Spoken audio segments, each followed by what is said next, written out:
Yes, Professor Swan. It has Hi, started.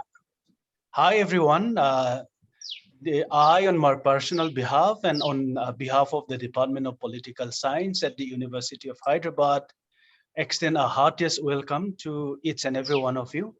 We have this distinguished talk by Professor Akhil Ranjan Dutta of the Gauhati University on his most recent book, which is Hindutva Regime in Assam. As some of you might be aware, Professor Akhil has worked extensively on issues of citizenship, on issues of issues ranging from NRC, cultural as well as national politics in Northeast India. He has published in EPW, in Studies in Indian Politics, and Social Change, among many others. He has also edited quite a good number of edited books, some of which are like you have the Human Security in Northeast India, which was published in 2009, Political Theory, Issues, Concept, and Debates in 2011, and Culture, Ideology, and Politics in 2012. Professor Datta has held numerous positions, and he has written extensively both in Assamese as well as in English. He is the executive editor of Natun Padatik, which is a socio-cultural magazine published from Gauhati in Assamese. And it is a pleasure as well as a privilege for the department that he has agreed to talk and discuss his book today with us. We are especially thankful to Professor Jyotirmaya Sharma, another authority on Hindu nationalism, on the RSS, and the related fields of political thought and thinking in India. Professor Sharma, as you might know, is a very well-published scholar. He has published among the many books, influential books, a restatement of religion with the Yale University in 2013. He has also published Hindutva, exploring the idea of Hindu nationalism with HarperCollins. And Professor Sharma has also have translated a political satire, which is titled The Ocean of Math from Sanskrit, which was published with Routledge 2019. Professor Sharma has been a senior fellow at the Lichtenberg College, Germany, where he has just completed, volumes on allied related fields on Hindutva or Hinduism, which should be coming out very soon. And we are also expecting that he would be sharing his most recent volumes for wider academic discussion and debate in the department. In fact, we are looking for discussion, the book discussion Professor Samir does with us. Somehow, because of power outage, he has not been able to join us. We hope that power is restored. Sorry to interrupt you, Professor Swan. Yeah. Professor Das has joined. Yes. Oh, really? Oh, yeah. Okay, welcome. Yeah, Professor Samir, welcome. And Professor Samir is another very distinguished scholar who has worked very extensively on Northeast India on issues pertaining to ethnicity, peace, migration, on issues of democracy, and on the state at large. Professor Samir has been the Dean of Faculty of Arts at the University of Calcutta. He has held numerous visiting fellowship as well as professorship, visiting professorship in different universities of India as well as abroad. And it is a matter of great satisfaction that he would be throwing some significant light on this very interesting and provocative book that Professor Akhil Datta has authored. And I hope that we would be having a very fruitful and engaging academic discussion on his title today. So for the rest of the book discussion, I do not intend to stand between you and the three distinguished panelists today. So I would hand over the session to Professor Sharma to act as the chair as he deemed fit. And at the end of the session, Dr. Sneha would propose a vote of thanks. Thank you, and it's over to you, Professor Sharma. Thank you, Professor Swan, for this very generous introduction of all of us. It's my singular privilege and honor to be hosting this session this afternoon. Professor Akhil Ranjan Dutta is one of those rare individuals who combines sensitivity to the life of the mind and the life of activism in a substantial way. And in many ways, Professor Samir Kumar Das, in a certain sense, mirrors that with his preoccupation with issues of ethnicity, migration, rights, justice, democracy, and so on. It's a great honor and privilege to be to have them talk this afternoon in the department. I first invite Professor Akhil Ranjan Dutta to speak. He tells me he'll speak for anything between 20 to 25 minutes. A little less or more is fine.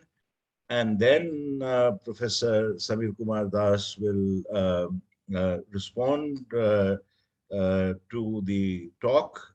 He has read the book, so he'll lead us to an informed discussion on it. And then we will open the session for questions, if any. So may I invite Professor Akhil Ranjan Dutta to present his talk. Professor Dutta. Okay. So thank you very much, Professor Sharma. Am I audible? Yes. My voice clear? Okay. Yes. So thank you very much, Professor Sharma, and also the Department of Political Science, Hyderabad University, for inviting me for this discussion on my book. It's a rare privilege, and the basic idea is to draw insights from you so that I can enlarge my understanding of the political processes that I have been trying to address. It's not exactly, what I'll be doing, I'll be just introducing the book. I'll be problematizing some of the important issues that I have picked up in writing the book. And I'll be also trying to tell you why do I consider it to be important for writing the book that has been published. Let me start with the very what should I call, the very nature of the book. Professor Samir Kumar Das, who has read my book and commented on it, has called it a current history.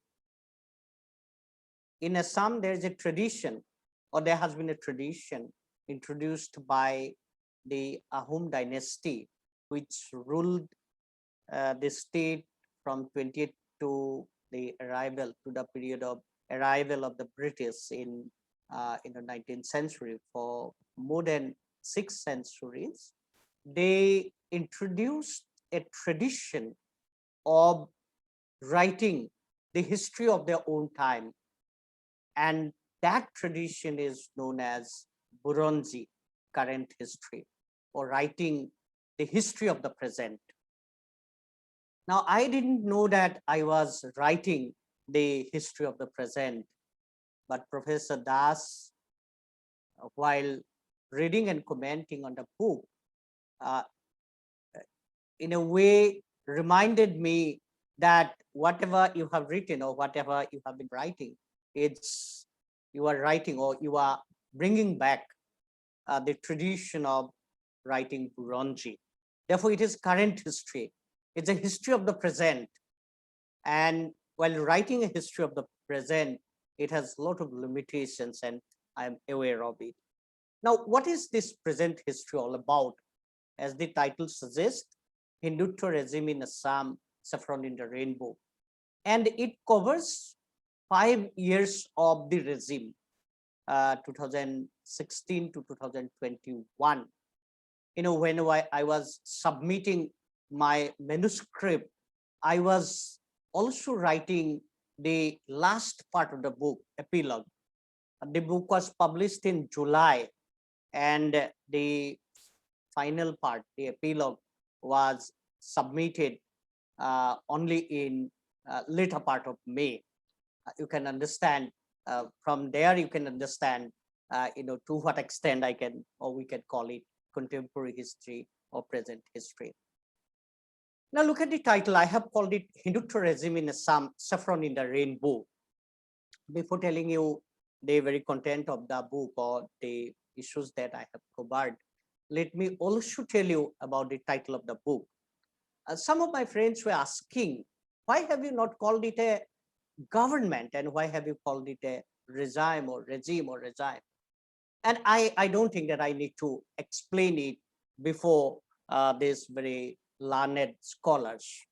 I have used it because all of we know that BJP-led government is not a government alone. It's a regime. It's a total process, and it has been penetrating into every domain of our life.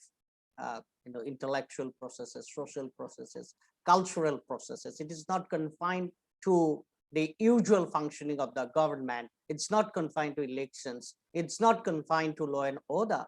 It's quite widespread, and that spread, can be felt by everyone when you are having a government led by BJP, either in the country as a whole or in particular states. Therefore, it is a regime. Now look at this subtitle, Saffron in the Rainbow. Remember, Northeast India is a very diverse society in terms of ethnicity, in terms of language, in terms of culture, in terms of traditions and history. And it happens to many, many other parts of the country. It is not something unique to Northeast India. But Northeast India, certainly has more diversity than many parts of the country or any other parts of the country. And Assam is not an exception. Therefore, when BJP was struggling to capture power from 2014 onward, very particularly when, under the leadership of Modi, BJP came to power at the center, they were trying to develop a discourse. They're trying to develop a kind of discourse that conforms to the kind of diversity that Assam represents. Therefore, they were very, very, and they are very clever in that. They captured the terminology rainbow, meaning that we have diversity of colors, even though rainbow has only 7 colors. But when they said rainbow, they meant all kinds of diversities that Assam represents. Therefore, they call it they called it that they're building a rainbow alliance, which will be addressing the smaller, bigger, or the minor, major, all ethnic communities, their concerns. In other words, that will be very, very accommodative in nature. If we look at 2014 parliamentary elections, for that matter, 2016 assembly elections in Assam, they were constantly, talking about this rainbow, that we respect the diversity, we respect your language, we respect your culture, and almost all ethnic political parties, bigger or smaller, were taken into the fold of the BJP-led alliance. Therefore, they called it a rainbow alliance. But as they came to power, for a couple of months, couple of years, maybe 1 year, 2 years, they were trying to exhibit that they do really respect the ethnic diversity. They do really respect the language, culture, traditions, history. And they were trying to trail us, or trying to present themselves as something different from that of the, the overall Hindutva process, or the Hindutva process that we particularly witness in northern India. Very interestingly, if you look at in 2016, when the new government came to power, I think it was 16 May or somewhere around 2016, when the elections were, results were declared. None other than, Pratap Bhanu Mehta. Pratap Bhanu Mehta wrote a piece in the Indian Express, and he was so optimistic about the kind of alliance which has been built, which was built in Assam, taking the leadership from the regional political parties. Look at the former Chief Minister of Assam, Sarbananda Sonowal, was the president of the largest students organization, Students Union, All Assam Students Union, who was the president of that organization, or the other leadership, other political parties which came to came to be a part of this BJP-led alliance. They also are from the regional background. Therefore, Pratap Bhanu Mehta, that 2016 May article, if you look at, he had a perception, this will be different. This will be different. This is new incarnation of BJP. BJP probably is becoming liberal in its approach to the overall politics in the country, particularly in the politics of Northeast India. And Assam, for him, Assam was a testimony to it. But then on the same day or day after, another very important personality, one of the important intellectuals of Assam, Professor Hiren Kohai, wrote a very interesting article, very different article. The article was titled, Assam doesn't know the guests that they have welcomed. Assam doesn't really know the guests that they have welcomed. And it was in a way rebuttal to what Professor Mehta was projecting, or Professor Mehta was telling. Now, 2016, 2017, 2018 and 19, particularly 19, we could see that even Pratap Bhanu Mehta, I don't know what had he, again revisited his own, perception or own, narrative on Assam. I think he must have been very, very disillusioned, because there was a change in the whole approach, and the saffron became the dominant. Saffron, the color of the Hindutva, became very dominant. But remember, even if saffron has become very dominant, but it has not saffronized. Therefore, I have not called it saffronization of the rainbow. I have called it saffron in the rainbow. In other words, they are still talking about the diversity. They are still bringing in, or they have still allowed all small ethnic political parties to remain autonomous in terms of their own political entities. In other words, rainbow still exists, but there is growing penetration of the ideology of the saffron into the the partners of the rainbow. I called it saffron in the rainbow. Now, so this is about the title of basic orientation about the book. Now, let me tell you what are the ideas, or what are the issues that I have addressed, or I have picked up for my book. What are the important contents. Remember, if you look at the political traditions of political science, or traditions of political writings in Indian politics, particularly in Northeast India, it has become issue-centric.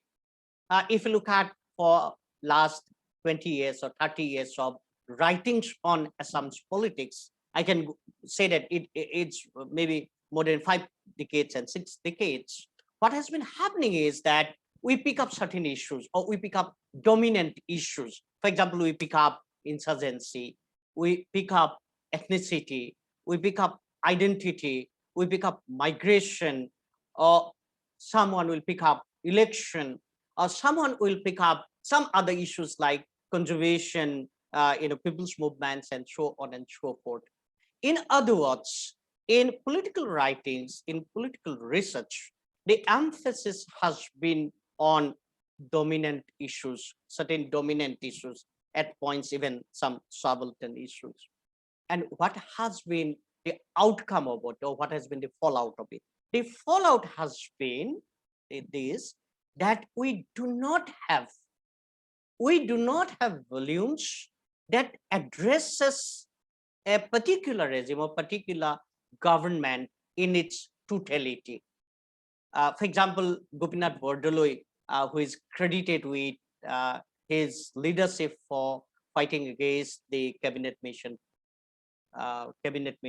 proposal, and who is also credited for making the cabinet mission proposal a failure. When we talk about Gopinath Bordoloi, who has also been awarded Bharat Ratna, if you look at the writings of Gopinath Bordoloi, for example, the writings have been on very particular issues. For example, Gopinath Bordoloi and the cabinet mission proposal, Gopinath Bordoloi and center-state relations, because he had a bitter relationship with Nehru government, or Gopinath Bordoloi and the sixth schedule, because he was one of the architects of the sixth schedule, who was heading the subcommittee on sixth schedule in the Constituent Assembly.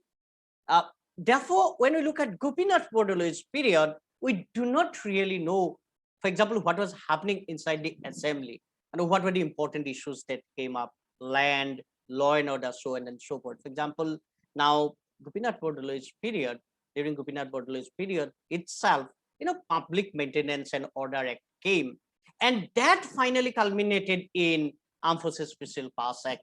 But there have been no comprehensive research on that. What happened to the land question? For example, during that period, RCPI, Revolutionary Communist Party of India, was very strong. But when you look at the mainstream political writings, those issues haven't come up. In the subsequent time, for example, Gopinath Bordoloi was succeeded by Vishnuram Bedi. We do not have a volume on what was happening during Gopinath Bordoloi's time, for that matter, his successor Bimala Prasad Saliha's time. But there are issues which dominate. For example, language movement was very strong. Naga question was very strong during Gopinath Bordoloi's time. Therefore, there have been writings on the Naga question.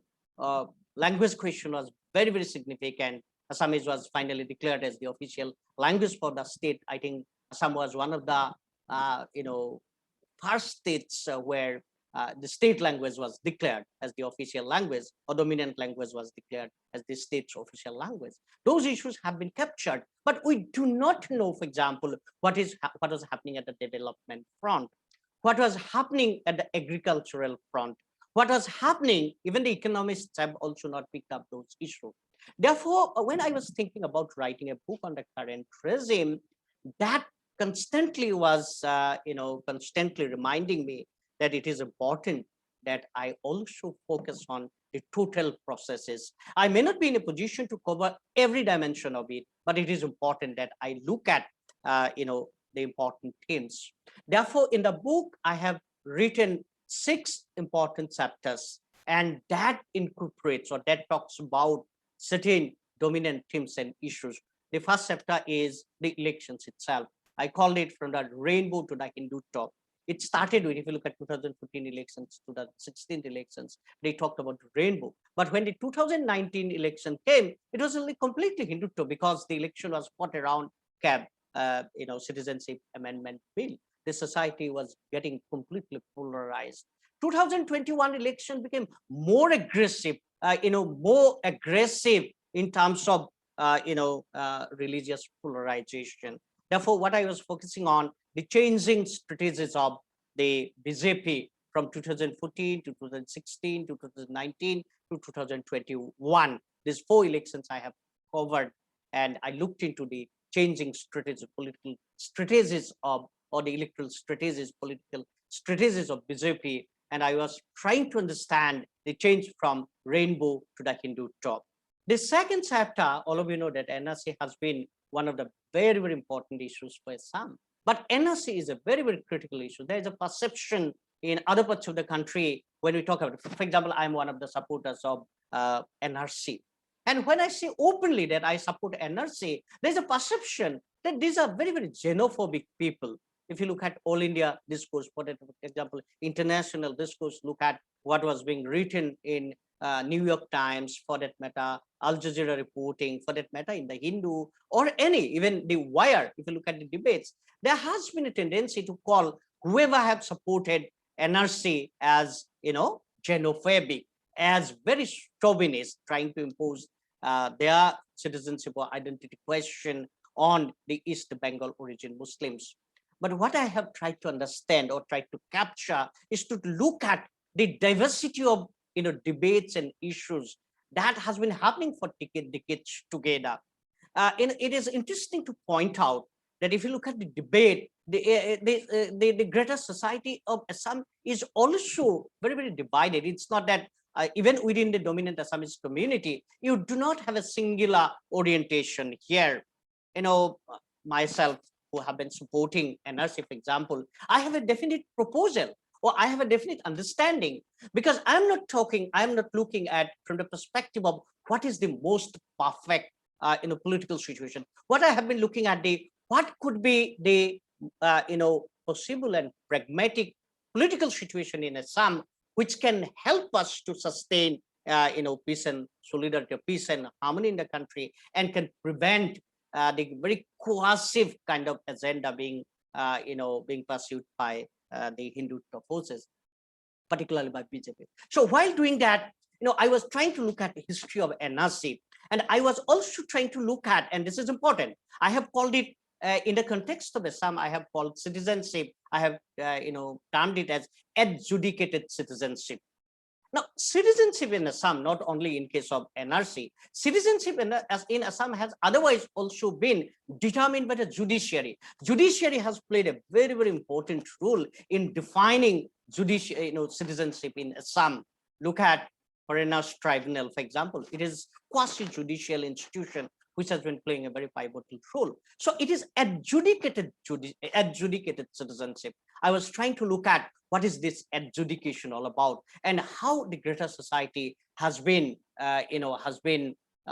looking at that, the whole process of adjudication.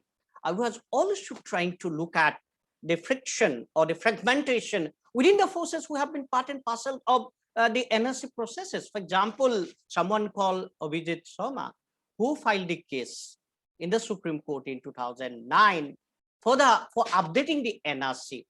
He was so disillusioned when the final list of the NRC came. He completely discarded it, and he had gone to the Supreme Court and challenging it that this is not fair, this is not good, this was not who expected it. But very ironically, or very interestingly, the case that he fought was funded by someone, and it was very, very expensive, funded by someone called Pradeep Bhuya, very philanthropic person. He expired a few months back. He said that this is the thing that we were looking for, even if it doesn't solve all the problems, but it gives us a prospect for peace and harmony in the state. I'm just giving you an example. Or some students who initially was very, very euphoric about the draft NRC became very disillusioned about the final outcome of it. BJP, when the draft was published, the Home Minister Rajnath Singh was very, very euphoric about it. He defended it when Mamata Banerjee and others were protesting against it, defended it like anything. But when the final outcome came, Amit Shah and others discarded it like anything. But remember, within the government, the external minister, affairs ministry defended it, and the home ministry rejected it. So what I was trying to understand, explore all these debates and divisions and so on and so forth.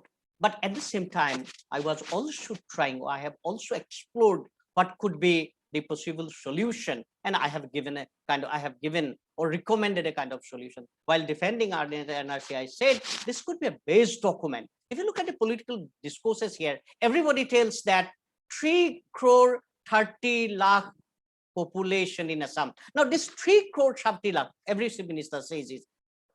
Sarbananda said it, Dr. Himanta Biswa Sharma said it.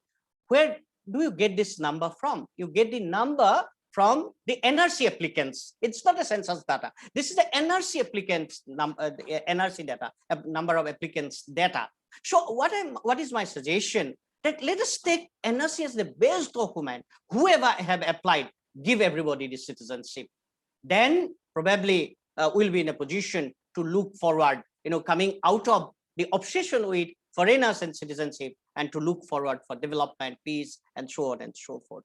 The third chapter is about Captain Ka, and I looked into all important debates, and I called it a polyrhythm. It's not Ka or Cab. It's not a singular process. In Assam, both Ka and Cab were two issues which moved hand in hand. While defending the NRC, people were protesting against Ka.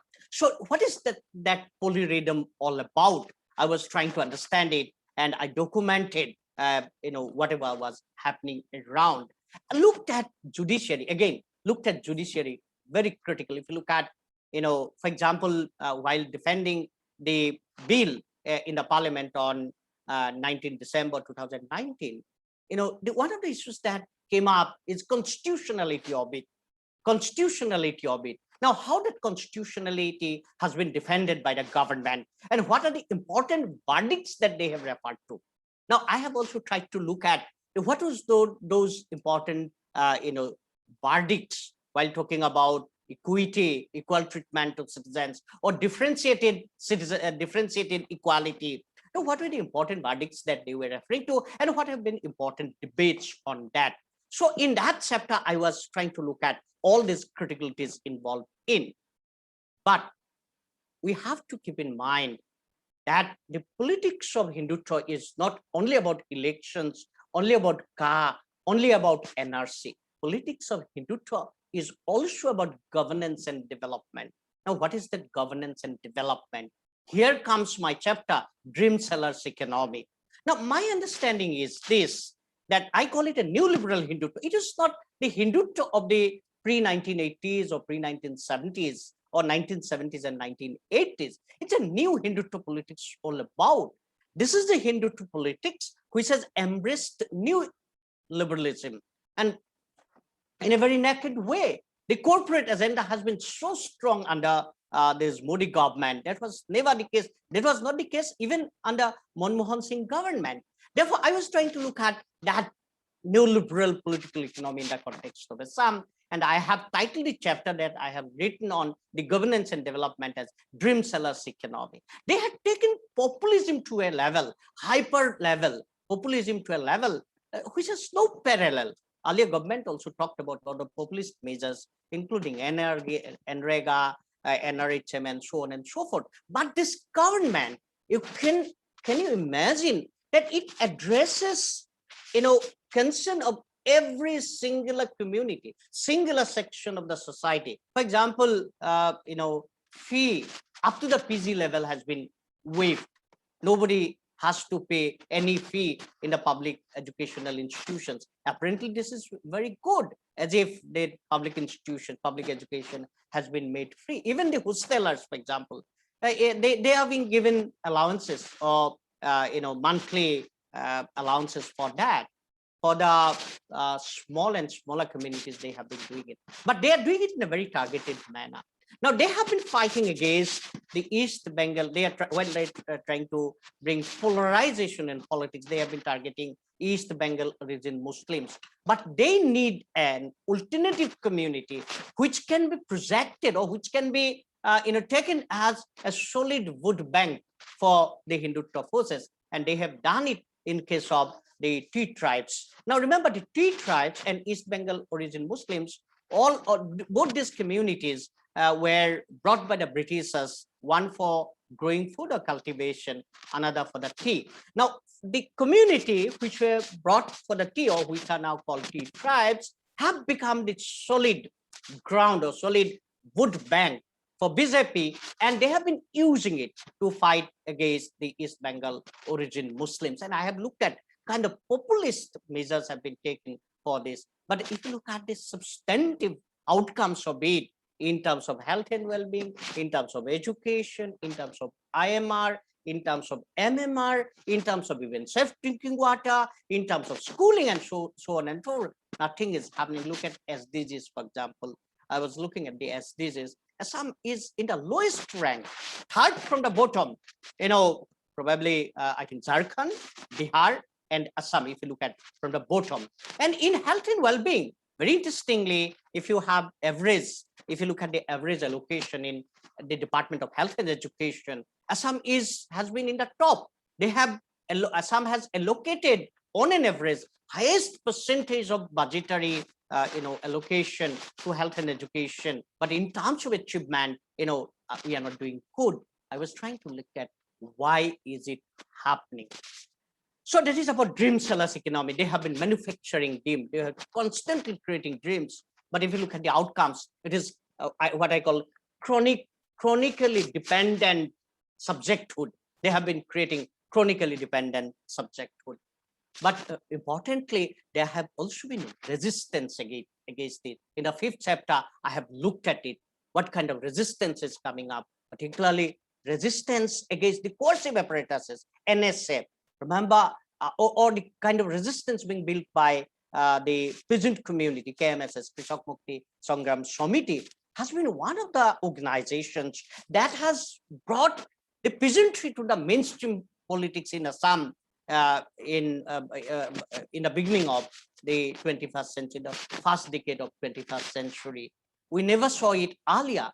Thousands of peasants coming to the street of the city, capital city, and sitting here for days together, and that becoming the central reference point of political debates and discourses in Assam. Now that led to a lot of questions, including the implementation or including invoking NSA, National Security Act. Here comes the interface between judiciary and the executive. In one of the cases in the NSA, for example, Akhil Gogoi, who was the president of KMSS, Krishak Mukti Sangram Samiti, now in MLA, he was put on the bar under NSA, and the judiciary judiciary took it up and delivered a very long verdict on it, and showed the hollowness of the government, showed the irregularities of the government, showed the what should I say? Even in terms of following the proceduralities as laid down by NSA have been exposed like anything. So interface between the government and the people's movements, and also interface between the executive and the judiciary. Same was also the case with the issue of conservation. Now we talk in terms of development and environment, and there have been at many instances we think that development has become detrimental to environment, or for that matter, environment has become detrimental to development. But there is another issue, that is people's entitlements, where we see both development and environment becoming detrimental to the people's rights or people's entitlements. And that's happening in a big way in the national park, very famous national park, Kaziranga National Park, very famous national park here. I was trying to look at the very evolution of the Kaziranga itself, and how has it created, our imagination about subnationalism, Kaziranga emerging as a symbol of subnationalism, but creating a lot of threats to the people living around, who have now been targeted as the encroachers, particularly of East Bengal origin Muslims. Therefore, I was trying to look at the confrontation between the people's movements and the executive, and also executive and the judiciary, and the changing role of judiciary, or changing, there are different perceptions. When it came to the NSA, they became very strongly, or they were very critical about the government. When it came to the question of conservation of the national park, they were pro-government. In other words, they were instructing the government, go ahead and encroach, evict the encroachers. And that created, again, a lot of resistance, a lot of encounter between the government, executive, and the people's movements. So in a chapter, which I call, conservation, people's movements, or people's entitlements, and national security, I have tried to look into these issues. And finally, the 6th chapter, pandemic and politics. And that's interesting. If you look 2019, 11 December, the CAR was enacted, and the day it was already building up. The day it was enacted, Assam was completely paralyzed. There was no, law. Government was not in a position, to control the situation. Internet was withdrawn. Lockdown, curfew, everything was imposed, and there was complete failure of law and order, governance and law and order, and so on and so forth. And that continued till the later part of February. But once pandemic started, the situation changed, discourse changed, the government became, or the common people became a partner of the government. And I looked at, even during the pandemic, how they have taken forward the whole agenda of Hindutva, bringing in, polarization, constantly targeting that this pandemic is in fact driven by this illegal migrant or the Muslim community, talking about the daily meat of that Muslim clergy and so on and so forth.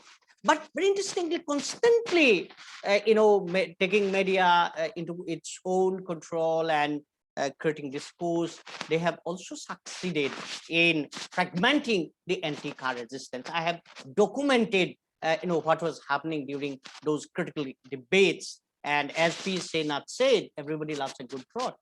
For this government, pandemic emerged as the savior. Pandemic gave them the opportunity of, coming out of the kind of political shock that they were pushed into, or the kind of political vulnerability that they were confronting.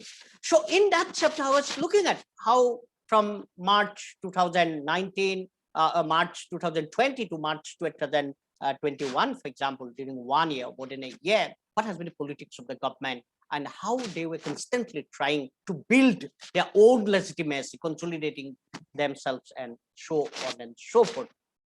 To sum up, my idea has been to capture I'll not say total processes, but I tried my level best to pick up all important issues, from the election to NRC to car to development to people's resistance to the pandemic, and how all this finally culminated in the 2021 election outcomes, giving BJP an edge over other political parties and winning these elections. And 2021 election has been very interesting in the sense that it made the the alliance or nexus between the new liberal forces and the Hindutva forces more clear, more strong, as Dr. Himanta Biswa Sharma has been chosen as the chief minister. I think that he has been a very strong voice or strong strategist of bringing these two forces together. GST, the Assam Assembly was the first to ratify GST, and he takes a lot of credit in that. So these are some of the issues that I have tried to address, and for that I have tried to address state, identity, and legitimacy. These were the three important issues I have tried my level best to address. I think I have taken more time than I have been allotted. Thank you very much. Thank you very much for this fascinatingly nuanced talk based on your book. I now invite Professor Samir Kumar Das to comment on both the book as well as today's presentation. Professor Das. Thank you, Professor Sharma. I begin with a word of thanks to the Department of Political Science, University of Hyderabad, and I remain grateful to my colleagues there for having given me this precious opportunity of sharing what I still consider as some of my extremely tentative and uncut thoughts. Akhil was writing the present history without being aware of it. Unfortunately, most of us do exactly the opposite. We write on the present by way of suppressing history.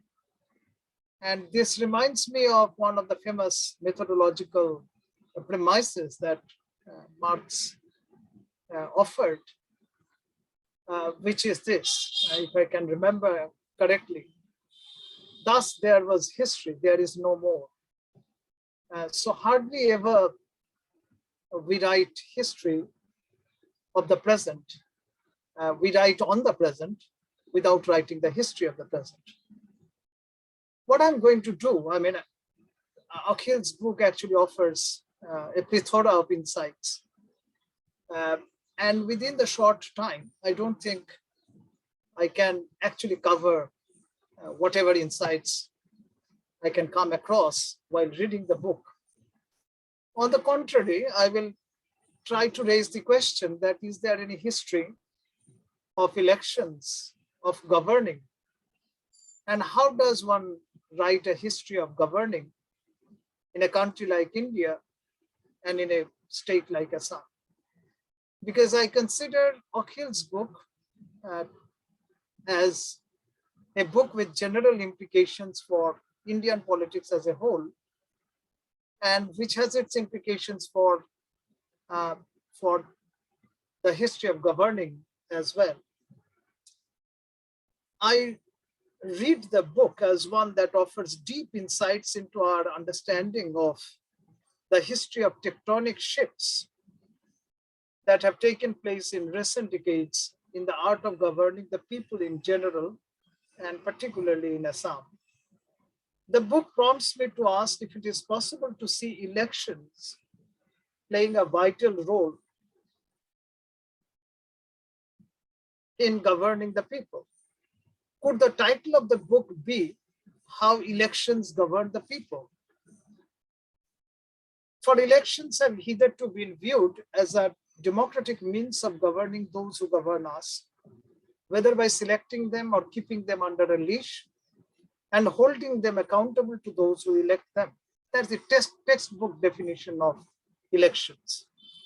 This book forces me to view elections as a technology of governing the people. It's exactly the opposite. While much is being said about the problem of evolving, modifying, calibrating, refining, and thus improving the means so that people may exercise ever greater and more effective control over their governance with a slew of electoral reforms, correspondingly much less, if at all, is written on how people are transformed into a mere object of government through the instrumentality of elections. This will take us beyond the conventional path of understanding democracies charted out by the textbooks we grew up with, to the way, for instance, the people are reduced to the numbers of an electorate, how they are organized and classified into constituencies, how constituencies are gerrymandered and delimited, how voters are enlisted, how their names are dropped from the voters list, a phenomenon variously known as scientific rigging in left-ruled West Bengal, or as de-voters in Assam, and so forth. How the electorate is mobilized and campaigns are conducted. In short, how the people are constituted as subjects by the very act of election, and so forth. The book thus has the potential of turning around one of the founding assumptions of the liberal democratic architecture, which says that the voters already constituted as political subjects go to the polling booth and cast their votes while exercising their right to franchise, otherwise considered as a mainstay of democracy.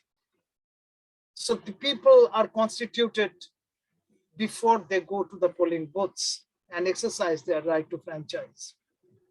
What we argue is that elections become a technology by which people's subjectivities are shaped and constituted. There are no a priori political subjects existing prior to the elections. They become subjects only in and through elections. Let us explain the point by way of trying to unpack the otherwise complicated relationship between ethnicity and elections in India.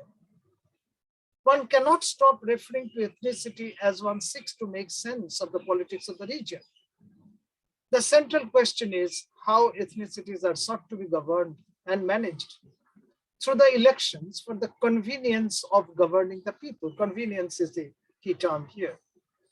One way of explaining it is to argue that people vote along given ethnic lines. Subjectivities, being uniquely ethnic in a country like India, and more so in a region like the Northeast, are formed along ethnic lines. And electoral outcomes only reflect the given ethnic composition of the particular society in which it is held. Sylhet referendum of 1947 may be regarded as the originary moment of post-colonial Assam. I guess that all of us know this, that Sylhet was the site of partition in the Northeast. According to Amalendu Guha, Assam's premier historian, the outcome of the referendum exactly coincided with the communal composition of the district's voters.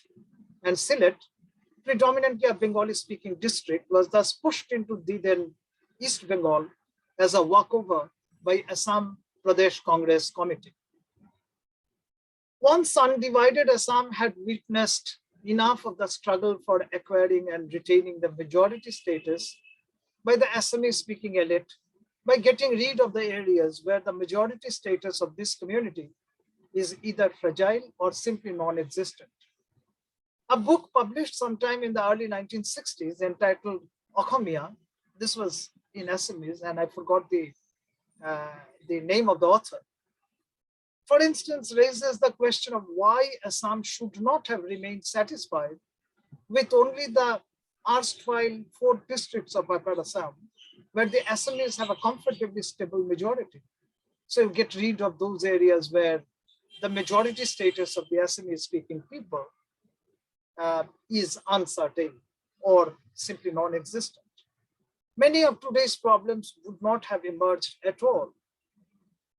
When electoral outcomes reiterate the ethnic composition, it is the ethnic majority that calls the shots, and ethnocracy masquerades as democracy. Election, as a result, ceases to have the kind of significance that was once attached to it by such theoreticians of representative democracy as John Stuart Mill and others. Mill was stoutly arguing for organizing democracy within a flat and mononational template, because he was trying to argue that nation and democracy, a mononational society and democracy go together, which according to him will rule out the rise of ethnocracy and organize the electorate in a way that would enable it to put up a joint resistance to the tyrant rulers. So he was interested, he said that joint resistance is the watchword of democracy. But what Israeli geographers call ethnocracy has its different connotation in Assam. Assam is not Israel. The society in Assam is irreducibly plural, and winning elections here throws up the challenge of governing the very plurality of the society. Territorial reorganization does not seem any longer to be an option in the region, the last being Arunachal Pradesh way back in 1987. Akhil's book, as I read it, tells us the story of how the plurality is governed through elections in the present scenario. A great change has occurred in this regard.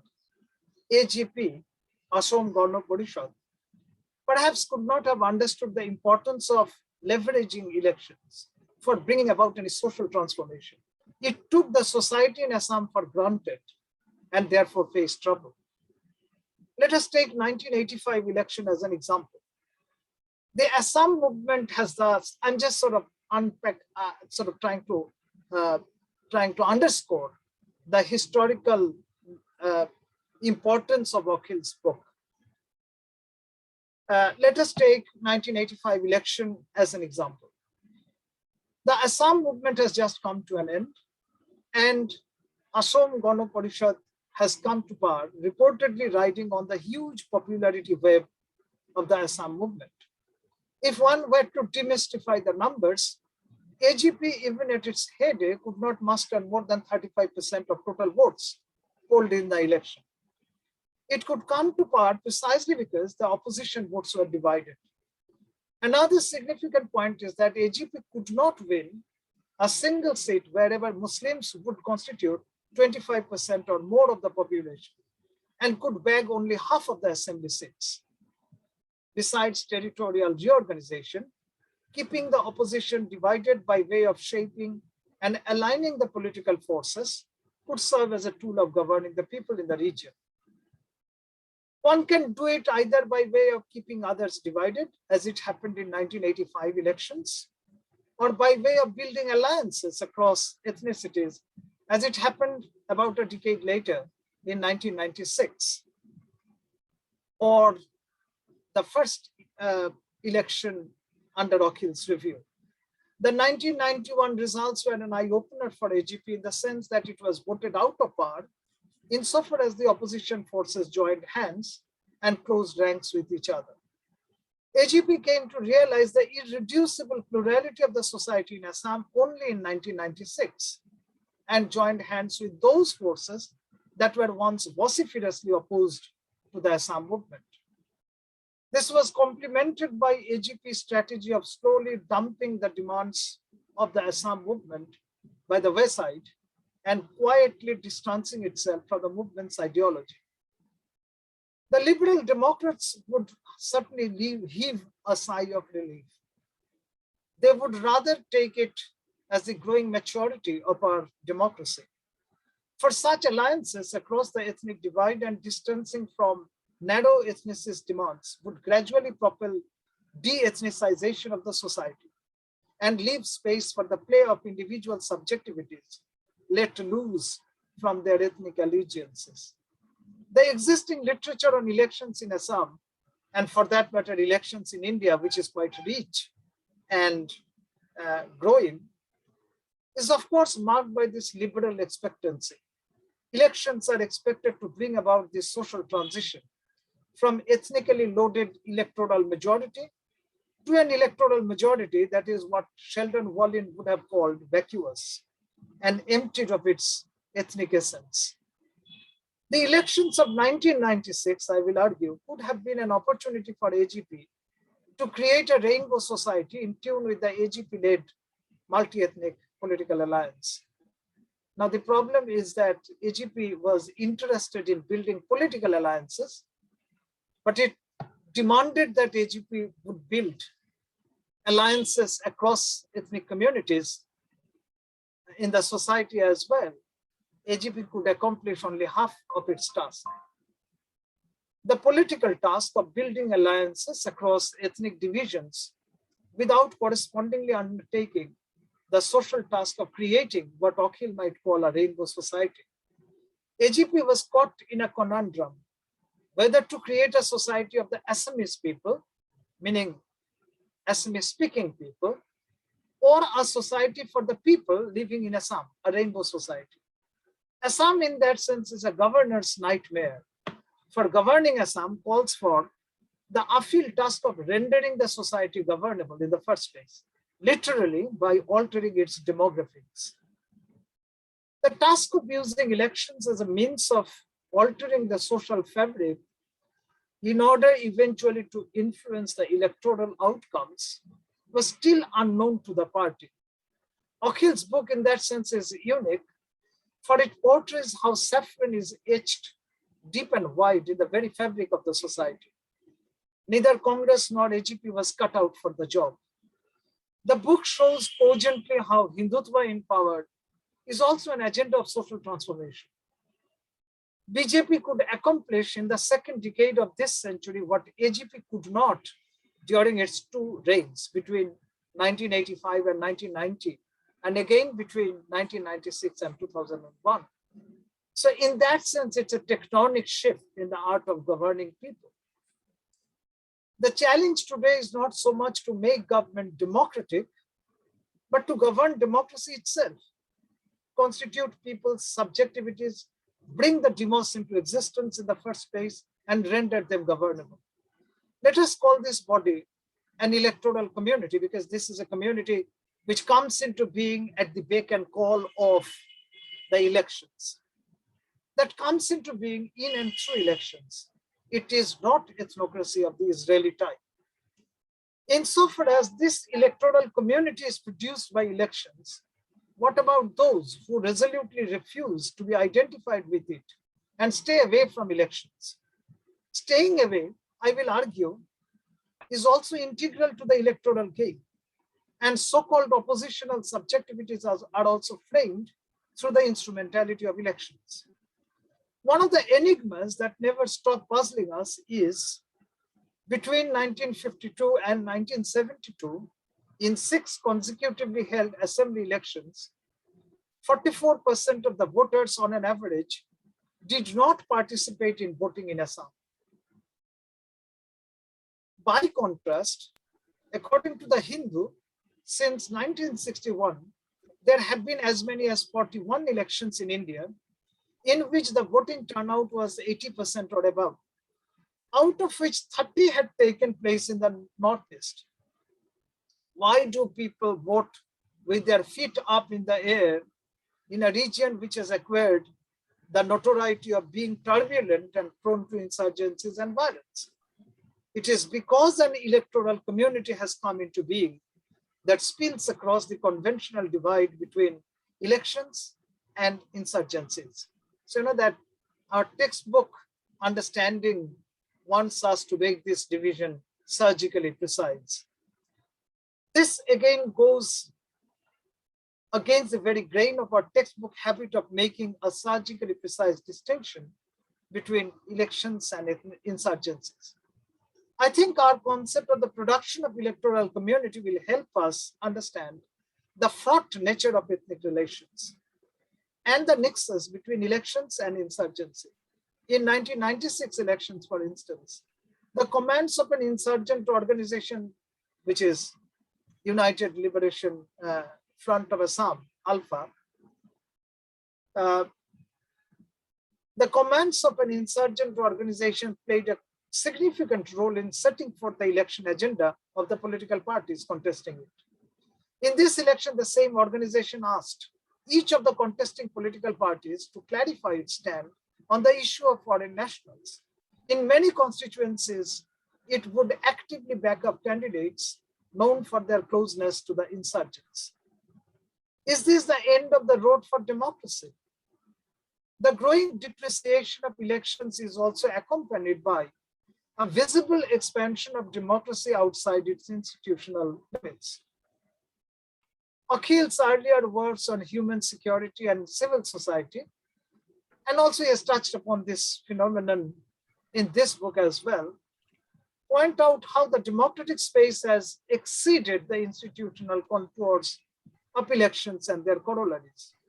While we know that law is made by the legislative bodies authorized to make them, one cannot but notice how Kisan Sangsad sessions are held, for instance, on the outskirts of Delhi, and similar events take place and have been organized by Akhil Gogoi's organization. There are multiple points of lawmaking in the society, and legislative bodies are only one of them. In the words of an octogenarian agitating farmer, quote, Kanun Sarak Pari Banta, unquote. I'm particularly drawn to Akhil's use of the phrase saffron in the rainbow. Does it mean that the rainbow loses its multicolored nature and melts into the saffron, a phenomenon known as saffronization? Does ethnic polarization threaten to rip apart the society of Assam? Claude Leffer argues that liberal democratic theory does not have an answer to this question, because he would believe that liberal democratic theory has liberal democracies have an inherent tendency towards disintegration. Any functioning democracy faces the threat of being dismembered as a result of this divide inherent in it. Ankur Tamulifukan's yet unpublished ethnographies on 2021 elections in Assam provide ample testimony to how elections this year were fought on extremely local issues. Now, one of his arguments is that elections are fought almost brick by brick, and it's not a statewide kind of election. It has to be seen through the lens of localities. And some of the examples which come to my mind is why is it that elderly women take out a procession in Sibsagar and vote for Akhil Gogoi's Rise or Dal? Or how, for instance, a remote village of Assam, on the Assam-Nagaland border, votes being influenced by whatever is happening in the neighboring state of Nagaland and how BJP is in alliance with others. So at one level, it needs to be explained how all such local issues are woven together within the rubric of Hindutva. And the ethnographic work in question, like all other ethnographic works, has a tendency of missing the woods for the trees. To say that it is saffronization of an otherwise rainbow society is an oversimplification.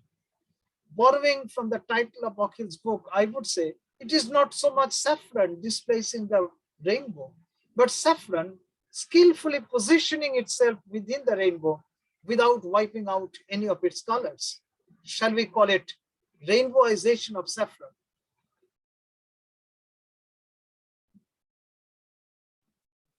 Gautam Bhadra, one of the subaltern historians, once described BJP as a hydra-headed entity. Akhil's book offers a clue to understand how the saffron penetrates into the societies of the Northeast. Is it saffronization of the rainbow or the saffron in the rainbow? After all, we have to understand why cow slaughter is not an issue in Meghalaya. Is it not true that Hindutva re-articulates itself within the rainbow? And one has to explain how Hindutva reaches out to other social constituencies of the Northeast and recreates itself in the process. Thank you. Thank you very much. Thank you for your patience. Thank you very much, Professor Das, for your comments. May I first invite Professor Dutta to give a very, very brief response to Professor Das if he so wishes to, but it really will have to be very brief and pointed. Okay, thank you very much. I'll be very brief because he was talking about the management of election, managing the electorate, or creating the electoral community. I think that has been the strategy on the part of BJP. BJP has been looking at micromanagement of the polling booths. If you look at what they had, that's not happening only in Assam, that's happening throughout the country. Their target has not been to mobilize the very conscious section of the electoral community, but their particular target has been those communities or those sections of the voters who have not, otherwise voted in the elections. And while trying to do that, they have basically targeted smaller and smaller ethnic communities. So, it has emerged as a strategy on the part of BJP to play it very skillfully in terms of the electoral strategies. Now, as far as rainbowization of this, rainbowization of the saffron versus saffronization of the rainbow, we don't have exactly a critical answer to it, even though we think that there has not been saffronization of the rainbow, as I have pointed out, but maybe it is happening at the outer level, but at the inner level, as if you look at, for example, the first legislation that has been enacted by the new government, the second regime, it's the protection of the cattle, or protection of the cows. Therefore, even if it is considered to be saffron in the rainbow, but the rainbowization of the saffron is also gradually happening. Thank you. Thank you so much, Professor Dutta. Now I invite the participants in this lecture to ask questions. I am going to suggest to Professor Dutta that if he would collect 3 or 4 questions at a time and answer them, that would save us time and also give a larger perspective to the discussion. So the first question, I invite questions now, please.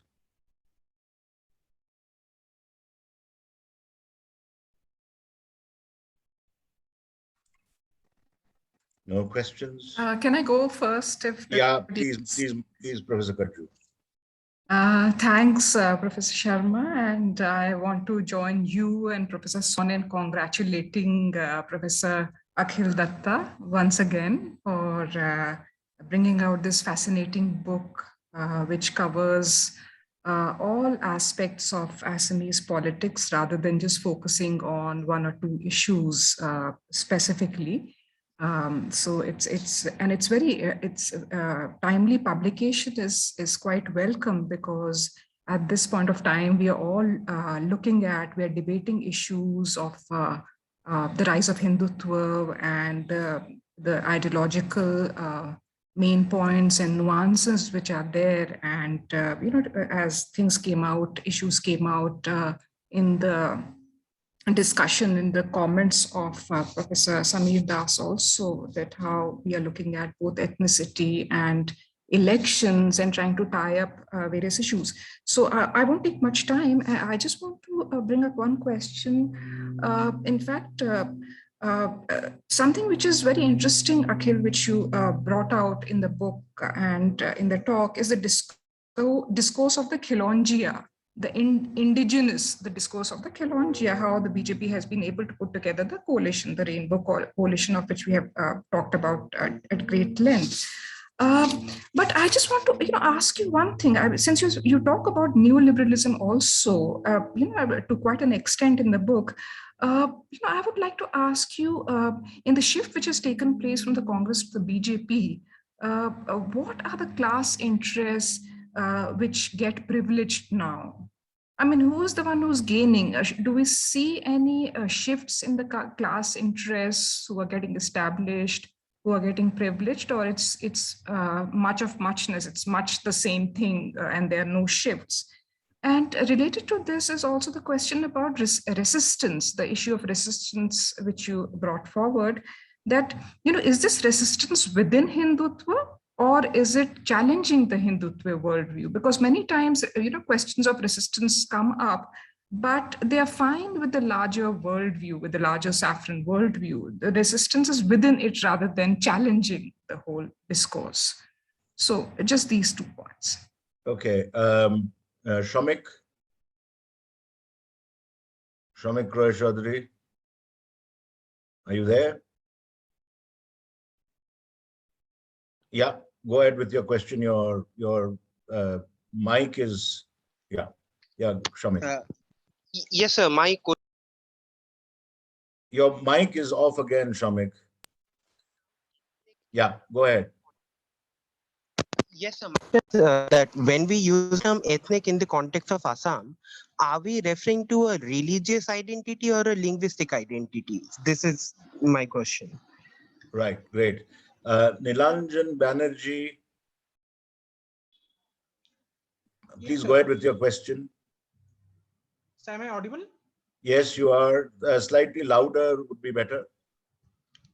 Yes, sir. 2 things to ask. First is that we have seen that wherever the BJP has gone, its vote share has increased. It has got something to do with the media. So the media has been a big driver in BJP's case. So, like, what's the situation with the Assamese media when the BJP was rising in Assam? It won in the elections. This is one question.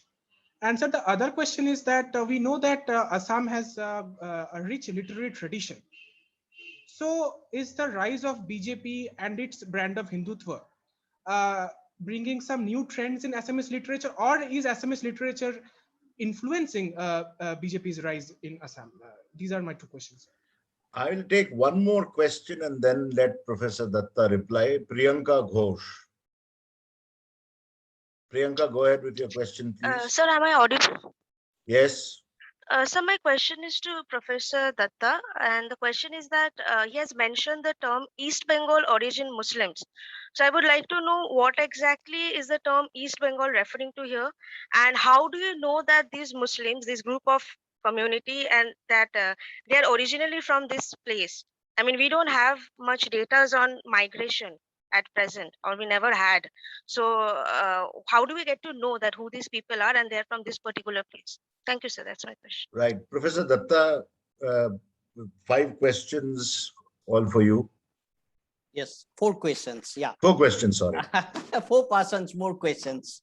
Yeah. Okay, thank you very much. I don't know whether I'll be in a position to respond to the questions very appropriately and comprehensively. Coming to Professor Manjari Kadju's question, I'll not go to everything, but the class interest that you have been talking about, has there been a shift in terms of class alliance? You do not really see, shift in class alliances as such. Why am I telling it?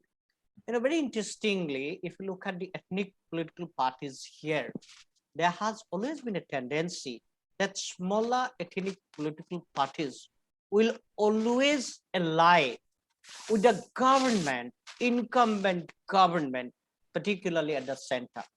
Look at, for example, this is Bodu People's Party. Bodu is a dominant ethnic community here. Now, BTC, Bodu Territorial Council, was granted by BJP-led Bajpayee government in 2003.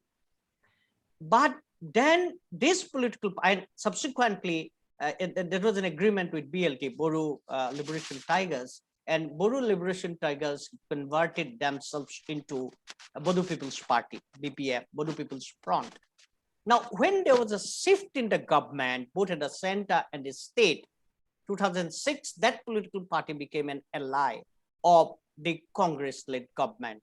Here, when it happened, 2014, there was a shift in the government, or there was a change in the government at the center, and when the 2016 assembly came, that political party became an ally of BJP. And that has been happening in case of many, many regional or ethnic, smaller ethnic political parties.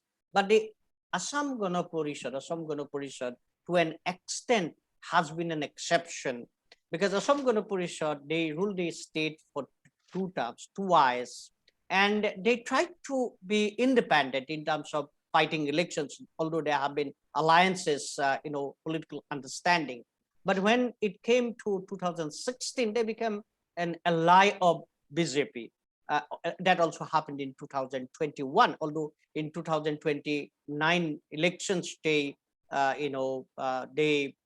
came out of the fold of the ally and fought independently, but in 2021, they again became a part of it. Therefore, if you look at the political alliances here, there has always been a shift. Whichever political party is at the center, they have also been trying, these small ethnic political parties have also been trying to be part of that. And if you go by that electoral engineering, we do not really find very much differences in terms of class alliances. Also look at, for example, 2021 elections. I think as much as 4 legislators who had won the elections from the Congress ticket have resigned from the Congress party and also from the legislature, and they have joined the BJP, and now they are going for the by-elections with BJP ticket. So this election, if you look at from the election engineering and electoral arithmetic, you cannot really have an understanding what kind of shift in class alliances happening. And if you look at the, for example, percentage of vote share, there has not been substantive change. There was a neck-to-neck contest. For example, Congress-led alliance and BJP-led alliance. The difference has been very, very low. In 2016, indeed, Congress had won more votes or more percentage of votes than BJP. However, there has been a shift in terms of, for example, who will be getting the large contracts, who will be, getting the benefits in terms of the construction works and so on and so forth, or who will be having edge in different government supplies and so on and so forth, including, for example, there have been debating now that the first airport, this Lukpia Govinad Bordole Airport, has the maintenance part has already been handed over to Adani. That was not happening during the time of Congress. And also in terms of auctioning the oil fields, that has happened during this regime. Therefore, if you look at from the macro perspective, there have been more corporatization, or more and more corporate forces are entering into the state's economy compared to earlier regime. But in terms of electoral engineering, that has been because of the dealing with, or negotiating with, or reshaping the ethnic alliances that played a very pivotal role. Regarding the resistance, and this is interesting, it's not very clear. For example, when it comes to the question of Ka, now we have dominant Assamese civil society organizations. If you look at 2016 elections, they were supporting BJP. But when it came to 2019, for example, because of the CAB, they opposed it, but opposed it only on the street. If you look at CSD's data, there have been interesting, statistics. For example, when you ask, did you oppose Ka or CAB? Yes. Have you voted for BJP? That is also yes. Now that's interesting. So you are opposing. The opposition has been issue based. Opposition has not been ideology based.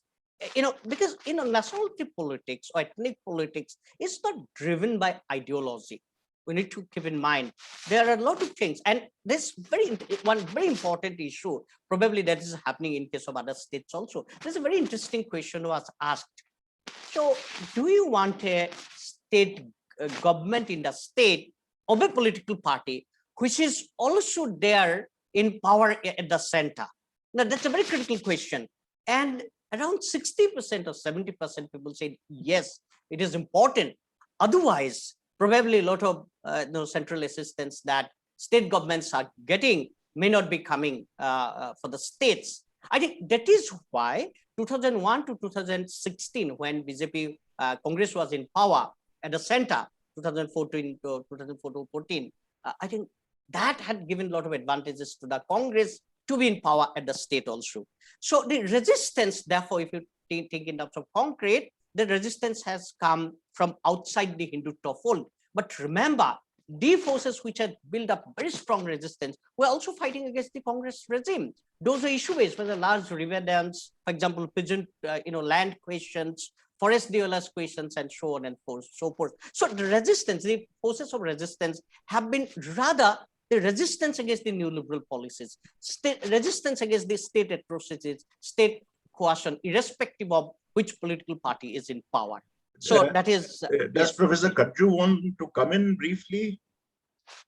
No. Okay. Go ahead. Okay. The next question, I think the next question was, when I talk about ethnicity, is it the linguistic identity or it is religious identity? It is mostly linguistic and cultural identity, ethnic identity, linguistic and cultural identity. It's not religious identity. But when 2020 elections have been fought, and the issue, the very concept of civilizational conflict has come about, the East Bengal origin Muslims have been targeted.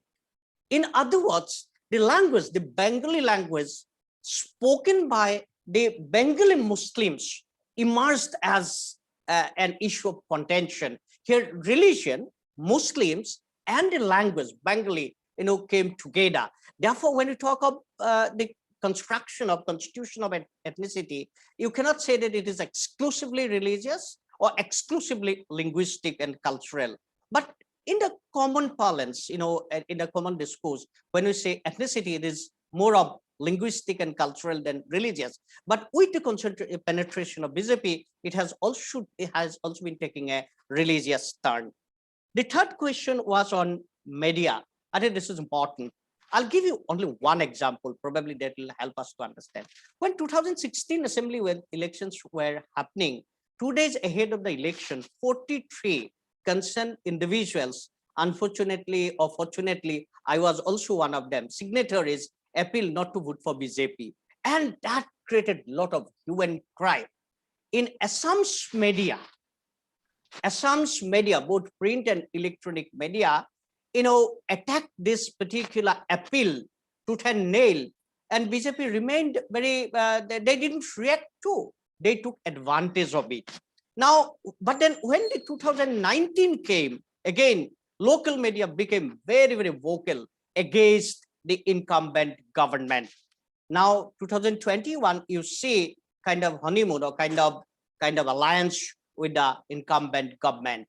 Because we need to understand that the local media is also controlled by people who otherwise have alliances with government, irrespective of political parties. Therefore, media as such doesn't have a very strong ideological position. They apparently they're critical of the government, but then that is very selective. They know how to balance it. Assamese literature, this is interesting.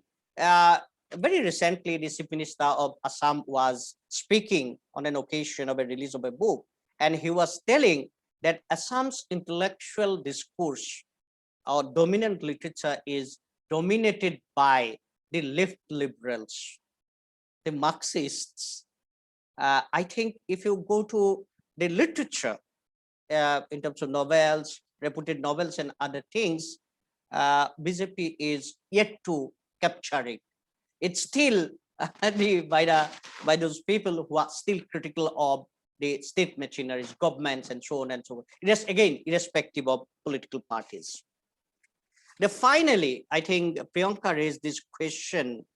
What is that East Bengal origin Muslims? Yes, this is interesting because when you say East Bengal origin Muslims, we are also referring to East Pakistan origin Muslims, because when you say East Bengal origin Muslims, you are basically talking about pre-1971, because 1971 is the cut-off date for giving citizenship as per Assam Accord. But why is it East Bengal origin Muslims? Because before independence, the colonial government, either for grow more food scheme or for the colonial development scheme, they were then brought from the East Bengal, then East Bengal part of the country, undivided country, pre-independent, before independence. Therefore, it is commonly said East Bengal origin Muslims, Muslims who speak the Bengali language, but that Bengali language has a different tone, different, its own, what should I say, own culture, own tradition, and so on and so forth. Therefore, it is commonly said East Bengal origin Muslims. Any more questions? Kunal, please go ahead. Kunal, I see your... So, hello, sir. Am I audible? Yes. Yes, sir. So actually, it's a two-part question, sir. The first question actually comes from Professor Dutta's own explanation of the federal arrangement. And the question is basically that how organic is the Hindutva regime in Assam? For example, as he said, that if there is a change of the central leadership, that is BJP falls out of power in the center, and as we know about the federal resource allocation politics that goes on, and funds are not coming so forth for BJP government settled in Assam and some kind of a different government in center, will this Hindutva regime, as sir talks about, sustain in Assam? So that is the first question. And the second part of the question is that more than a consolidated Hindutva working in Assam, it looks like more of a quasi-Hindutva situation, in the sense that if Hindutva regime would have consolidated itself completely in Assam, a very strong protest against the CAA would not have been even visible. It was very much visible, and banking on that support, regional parties like the Ahom, Jatiya Porikhod, and these parties came up. So I feel it's a more of Islamophobia in the Assamese society that is existing than a larger idea of Hindutva working. So like a comment of sir on these two questions. Thank you. Any other question? Anybody else? Yeah, can I add on to that, Professor Sharma? If you, please, Professor Swan. So if I take forward the question that that Kunal asks and rephrase it in ways which also reinforce the question that Professor Manjari asks, at the outset, is the idea of structuring this CAA or CAB, debate around the idea of Khilonjia has its own internal paradox, as it were. because the moment you define who constitute the indigenous, you have a set of contradictions, because who now are considered to be the proponents of Khilonji identity are considered otherwise by the so-called indigenous community in Assam. So in that kind of, deeply paradoxical situation, how do you extend this debate further? That's point number one. The second point is, in terms of the tension that is inherent in, saffronizing Assam, or the kind of saffronizing the rainbow or in Assam, how do you see would be the likely implication of the change of political leadership from Sarbananda Sonowal to Hemanta Biswas, given that Sarbananda does not seem to be very well pleased with his new assignment?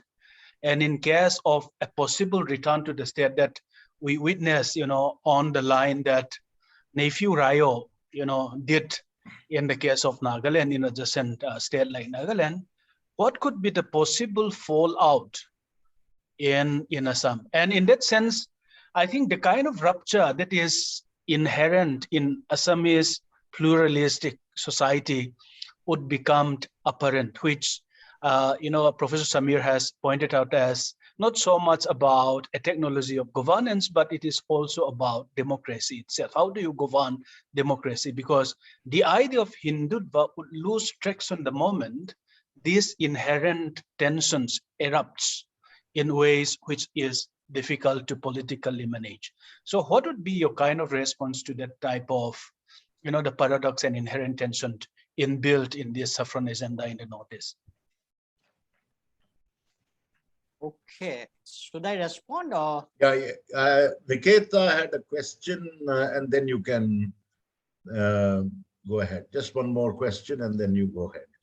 Niketa, please go ahead. Yeah, thank you. My question is, how is the Saffron engaging with women in the rainbow, considering that the category of women is not a homogeneous category? Okay. Professor Datta, please go ahead. Yes, these are very interesting questions, and let me be very honest that I'll have to seriously retrospect on the questions that you have raised to find out the answers for myself. But let me share my own understanding how organic this federal arrangement or the Rainbow Alliance being built by the BJP. Will they go back again to the Congress-led alliance, provided BJP falls in power at the center? There are possibilities, because you look at, for example, BPF, who was a part of the ally in 2006 and 2011 with the Congress government, and became a part of the alliance of BJP in 2016. But when in 2021, because of the huge resistance, in a way, unprecedented resistance against Ka, unprecedented resistance against, CAB and so on and so forth, BPF gradually, withdrawn themselves, and finally, they became part of the alliance led by Congress.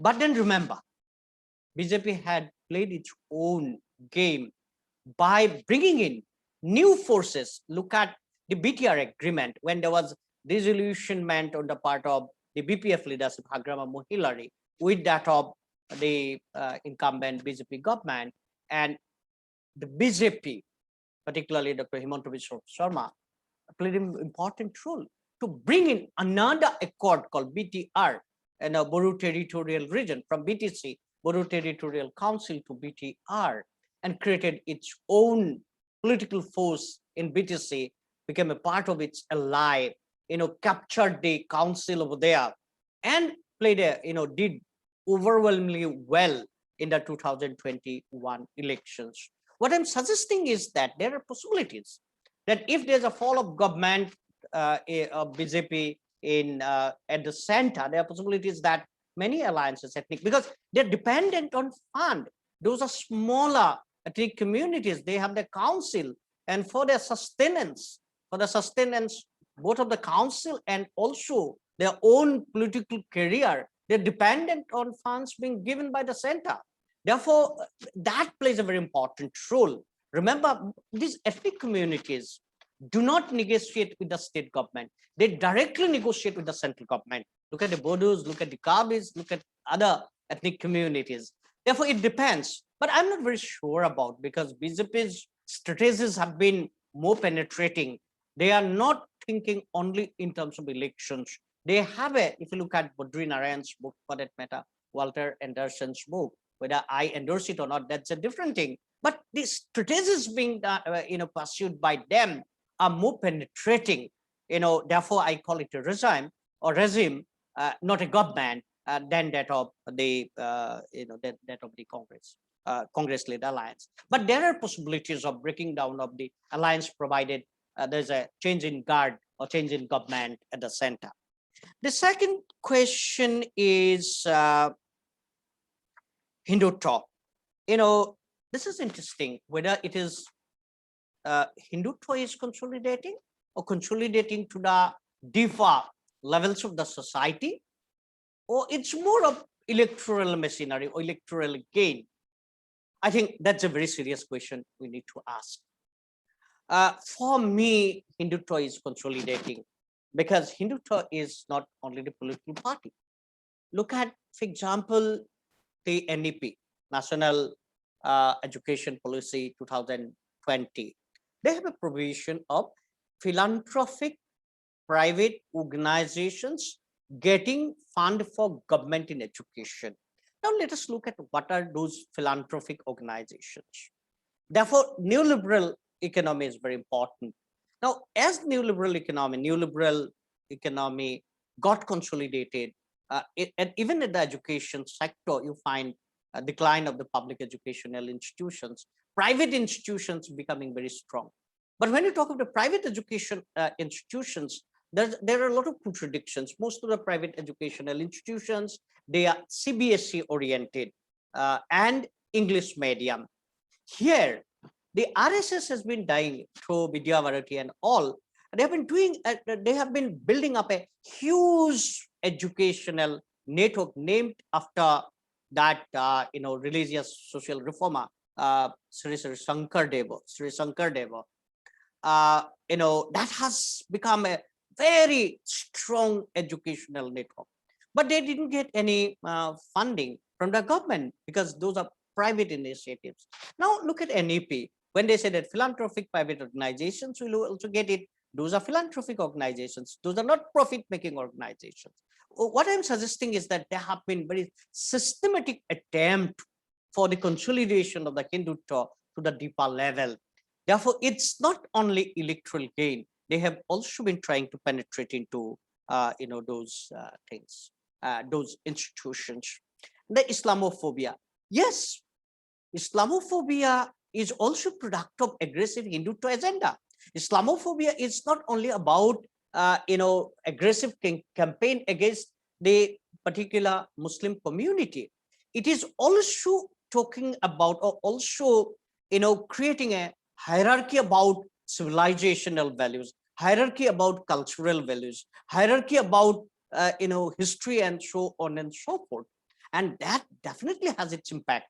Even if at the electoral front you find it is Islamophobia, but at the deeper level, as I said, it is also about creating a perception, and it has been creating tremendous perception regarding the hierarchy of the cultural values, linguistic values, and so on and so forth. I'll give you only one example. We have a cultural venue or cultural space called Shankar that Kalakshetra, Hankordev Kalakshetra. That's an outcome of the Assamic court. Now, one of the Congress MLAs demanded that there should also be a museum for the Mia community. The kind of reaction that came, it was not confined only to Hindutva forces. It was, very widespread. Otherwise, the forces which otherwise are very critical of BJP also became very, very critical about the kind of agenda or kind of proposal that came from the creation of a museum, or giving Mia community a chance to have its own own segment or own component in the overall in the larger museum. If you look at all these dimensions, I think these are very, very important that we need to look at. Now, Khilanjia, indigenous, and Assamese, these are three categories. We have, I think we have three important categories here, political categories here. One is the citizenship, second is the Ohomia or Assamese, third is the Khilanjia. Now, we are not very sure about when we talk about citizenship. Okay, the Assam Accord is there, amendment to the Citizenship Act is there, Section 6A is there. Therefore, citizenship is very clear. Citizenship is 1971, 24th or 25th March. But when it comes to the question of indigenous versus Assamese, that is very interesting to look into. When in Assam Accord, there is a provision, and all of you know, clause 6 has a provision that there will be legislative, administrative, and other safeguards for the Assamese, the word Assamese. Now, when the government started thinking about giving protection under clause 6 of the Assam Accord, that is for the Assamese, most of the tribal communities protested against it. They said that if it is Assamese, what does it mean? Do you also include us? We have different language, we have different culture, we do not speak Assamese language. Then the whole discourse changed, and even the proponents who have been demanding safeguard under clause 6 of the Assam Accord, they changed it and they started calling it constitutional safeguard for the indigenous people of Assam. Now, if you look at the clause 6 committee report, Biplab Sharma committee report submitted to Government of India, they have defined Assamese, but use that surname or the subtitle indigenous people of Assam. 1951 is the cutoff date. But when you talk about indigenous politics or indigeneity, definitely it's not 1951. Therefore, there are a lot of debates, a lot of contradictions in defining either Assamese or indigenous people of Assam or indigeneity in Assam. We don't have clear-cut understanding about it or clear-cut solutions in this regard. And political parties, particularly BJP, is taking advantage of it. Thank you.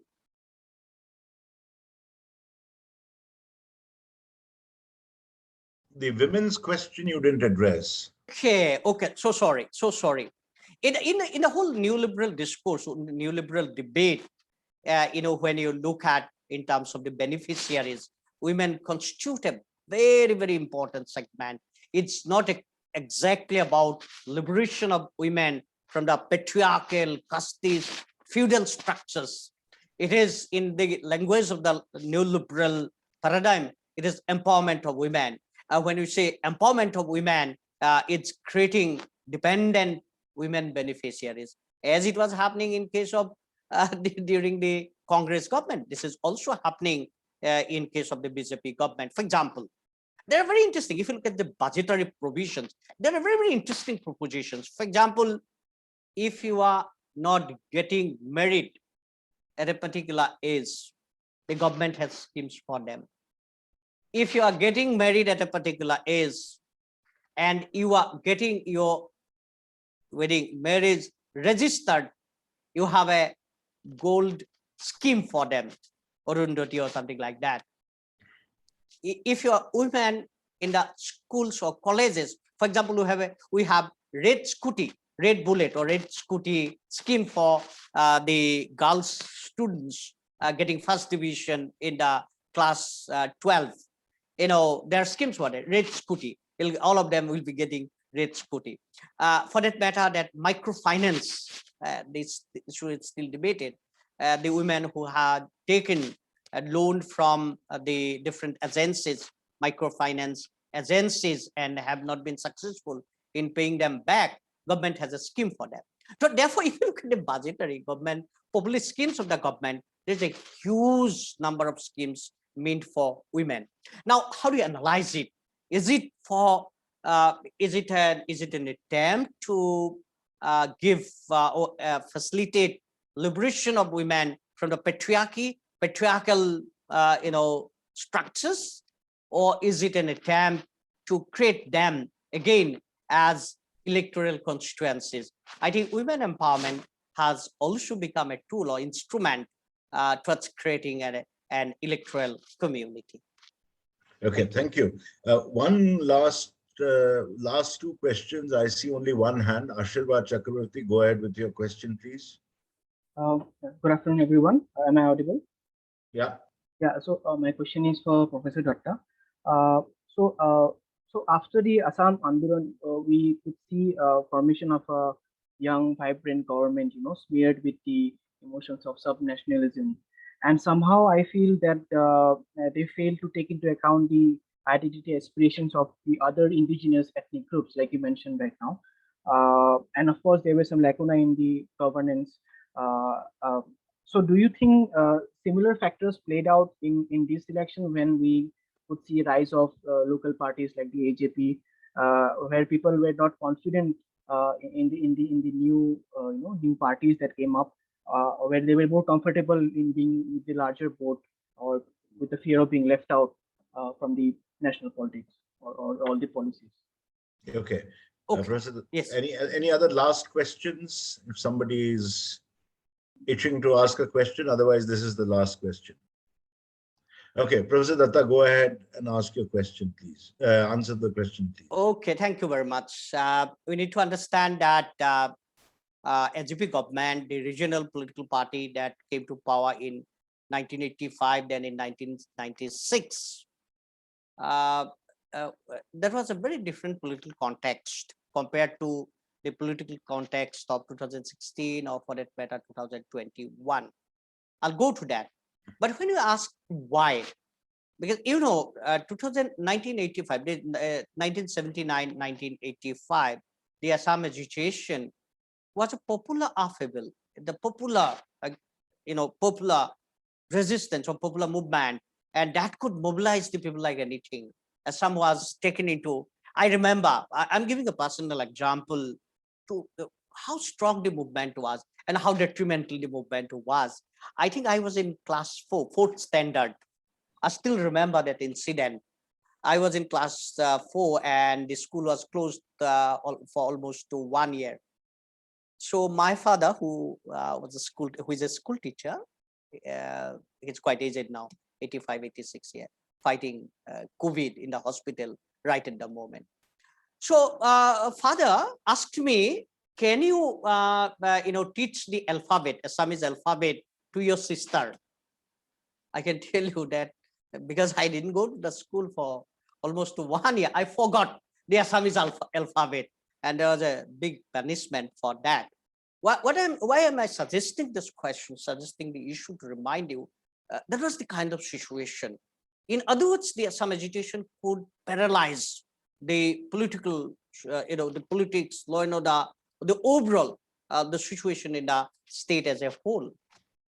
And but then we need to remember, what was that ideological orientation of the movement? Ideology was not very inclusive. Remember what happened in Delhi in 1983. Thousands of Muslims, Muslim peasants were being assassinated. That was a black spot in the movement. The movement was essentially around identity and regional aspiration. Now, what is that regional aspiration and identity assertion? That doesn't have concrete, that's happening in case of today's ethnic movements. That doesn't have a concrete economic agenda. That doesn't have a concrete political agenda. That doesn't have a concrete or institution building agenda, and so on and so forth. It's more of identity phobia and an aspiration that can create obsessive tendencies. I think that was also the case with Assam agitation. Therefore, when the agitation came to an end, accord was signed, new party was formed, that came to power. Remember the vote that the party pulled in the election was not, it was 34.54% as against 23.23% that the Congress pulled in the election, and they had owned 63 seats altogether, and 64 is the majority number in the Assam Legislative Assembly. Now, why am I suggesting all these things? That it was not a very inclusive society in the sense that inclusive movement in the sense that they had a targeted community. One. Secondly, left progressive forces. There was a slogan: CPM, CPI, do you dalal kokai bhai?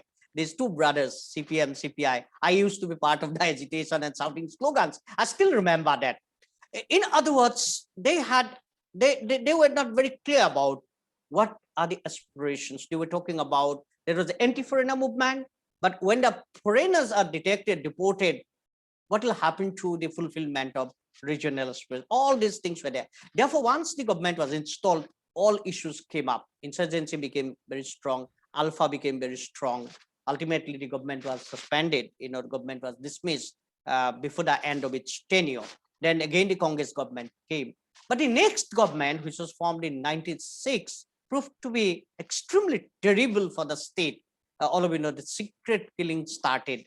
The regional leader, Professor Mohanto, became a part of the union government's, mechanism of, suppressing terrorism, and in the pretext of suppressing terrorism, also imposing a kind of coercive political agenda or coercive military agenda, which proved to be very detrimental. And that finally eroded whatever kind of legitimacy that they had gained through the education and all.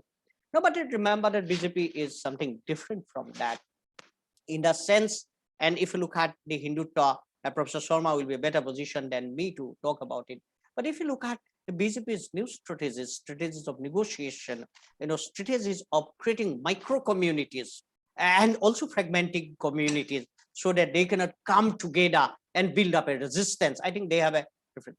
Therefore, the BJP had succeeded, at least in terms of electoral engineering, even if there was huge resistance against Cab and Ka, that couldn't translate into electoral outcomes, for the newly formed regional political parties, either Assam Jatiya Porikhod or, the Raizor Dol. We need to remember that when you talk of resistance, if you can mobilize 10,000 people and bring them to the streets of Gauhati, the capital city, it will create a record. All national media will play. But when you think in terms of electoral victory, you will need at least 50,000 voters in every constituency, and we have 126 constituencies here. Therefore, I always keep on telling that we need to differentiate between resistance movement and electoral engineering. Therefore, the regional political parties which came through this anti-Cab, car resistance, they couldn't translate into the electoral victories. Thank you. Thank you very much, Professor Dutta. It's been a fascinating afternoon, and thank you for enlightening us, Professor Dutta and Professor Das. Now I hand over to Dr. Sneha Banerjee for her closing remarks.